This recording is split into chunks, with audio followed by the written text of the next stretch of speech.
या प्लीज मैं फ्रूट टोकते लगा हुए भी होगा। कहना चाहूंगा कि देखिए, आपने कहा प्रधानमंत्री मोदी ने जिस तरह से और शीर्ष नेतृत्व ने जिस तरह से कैंपेनिंग की और महिला वोट बैंक को जिस तरीके से लाडली बहना योजना के जरिए साधा गया, तो एग्जिट पोल के आंकड़ों में वो साफ दिख रहा है।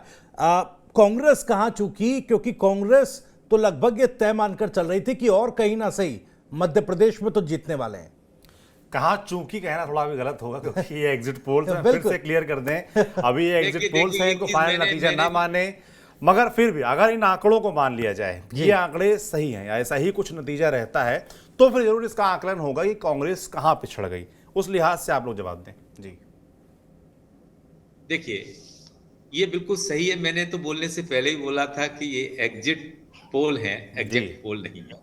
तो रिजल्ट अगर बदलते हैं, लेकिन एक चीज देखिए, कांग्रेस कहां पिछड़ गई, ये अभी मैं पिछड़ा हुआ उसको नहीं मान रहा। देखो, दो चीजें हैं। शुभम ने तो पूरा मध्य प्रदेश छान मारा होगा, आई थिंक। मैं तो देखते ही रहता हूं, जब भी फील्ड में भी देखा है कि देखो, जो लोग कैंपेन कवर करने गए या इलेक्शंस में किसी फील्ड में गए, वहां लोगों को देखा। ज्यादातर जो बात होती है किसी भी पत्रकार की, वो पुरुषों से ज्यादा होती है। जी देखो, मैं आपको बताऊं, बिल्कुल ठीक। महिलाओं से 10% होगी तो 90% पुरुषों से होगी।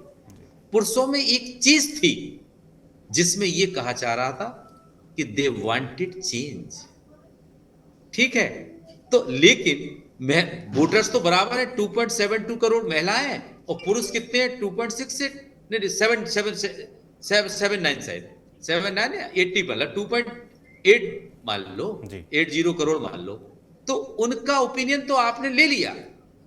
वो भी एक सैंपल सर्वे होता है।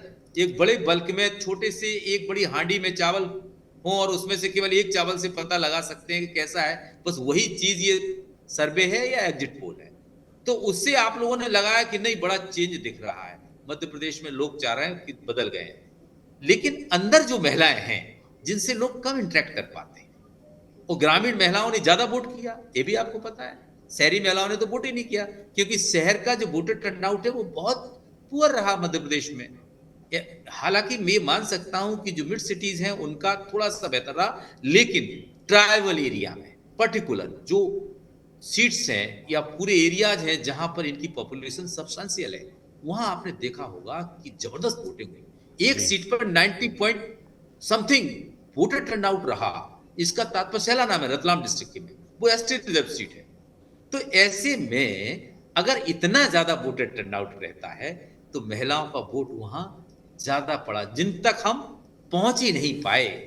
तो हो सकता है ये वो काम कर गई हो बहना, जो शिवराज की बहना है, शायद शिवराज के लिए वो काम कर गई, या इमोशनली उनके साथ वो महिलाएं जुड़ गई, जैसे कि उन्होंने इमोशनल अपील अपने हर कैंपेन में की। हालांकि भले ही सेंट्रल लीडरशिप ने उनको बिहाइंड दी सीन रखा हो, लेकिन ये तो नहीं कह सकता कि इलेक्शन कैंपेन से उन्होंने दूर रखा। वो बिल्कुल सत्यप्रकाश जी, आप एकदम ठीक ठीक बात कह रहे हैं कि जिस तरीके पब्लिक से रैली शिवराज उन्होंने, को किनारे जरूर लगाया गया, मगर उन्होंने महिलाओं से जो अपना कनेक्ट स्थापित किया है, न सिर्फ अभी बल्कि पिछले काफी लंबे वक्त से उन्होंने उसको बरकरार रखा।